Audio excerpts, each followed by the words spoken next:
Assalamualaikum warahmatullahi wabarakatuh. Perkenalkan, nama saya Rahmaniar dengan NIM B21060030 dari Prodi S1 Kebidanan, dosen pengampu Arini Purnamasari, SST MKes.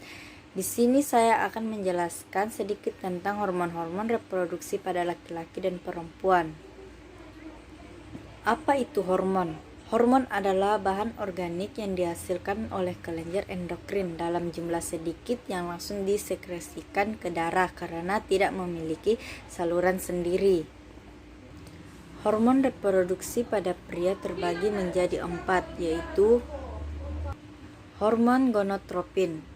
Saat anak laki-laki memasuki masa pubertas, tubuhnya akan memproduksi lebih banyak hormon gonadotropin. Hormon ini dihasilkan oleh kelenjar hipotalamus pada otak. Yang kedua, hormon FSH atau follicle stimulating hormone. Hormon ini sangat penting agar organ reproduksi pria dapat menghasilkan sperma. Yang ketiga, luteinizing hormone. Saat hormon ini dilepaskan ke dalam darah, akan terjadi produksi dan pelepasan hormon testosteron sebagai hormon utama pada pria. Yang terakhir, hormon testosteron. Produksi testosteron pada masa pubertas memicu berbagai perubahan fisik seperti pembesaran testi dan struktur penis yang semakin memanjang, suara yang semakin berat, serta tumbuhnya rambut di sekitar alat kelamin, wajah, dan ketiak. Sebagian remaja laki-laki juga mengalami penambahan berat badan dan tinggi badan yang signifikan setelah memasuki masa pubertas. Yang kedua, hormon reproduksi pada wanita terbagi menjadi 7, yaitu gonadotropin releasing hormone atau GnRH.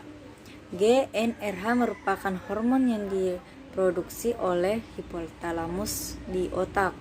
Fungsi GnRH adalah menstimulasi hipofisis anterior untuk memproduksi dan melepaskan hormon gonadotropin.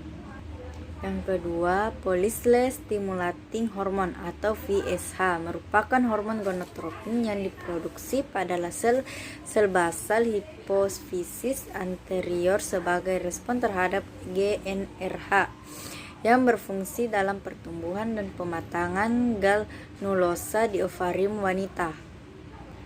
Yang ketiga, human chorionic gonadotropin atau HCG merupakan glikoprotein yang sintesis di sel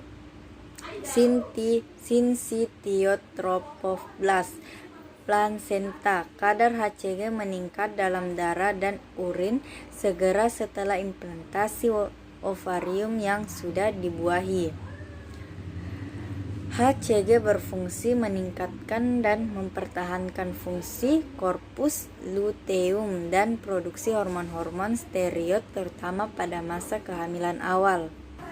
Yang keempat, luteinizing hormone atau LH. Hormon ini diproduksi di sel-sel kromofot hipofisis anterior. Hormon ini bersama FSH berfungsi memicu perkembangan folikel dan menyebabkan ovalasi di pertengahan siklus.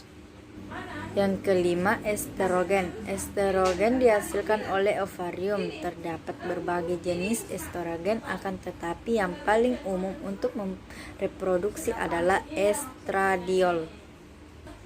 Yang keenam, progesteron. Progesteron diproduksi oleh korpus luteum sebagai diproduksi di kelenjar adrenal dan pada masa kehamilan diproduksi di plasenta. Fungsi progesteron adalah mempertahankan endokrium sehingga dapat menerima implantasi zigot. Yang terakhir, prolaktin. Prolaktin diproduksi di hipofisis anterior. Fungsi prolaktin adalah memicu produksi dan sekresi air susu oleh kelenjar payudara. Sekian penjelasan dari saya, kurang dan lebihnya mohon dimaafkan. Wassalamualaikum warahmatullahi wabarakatuh.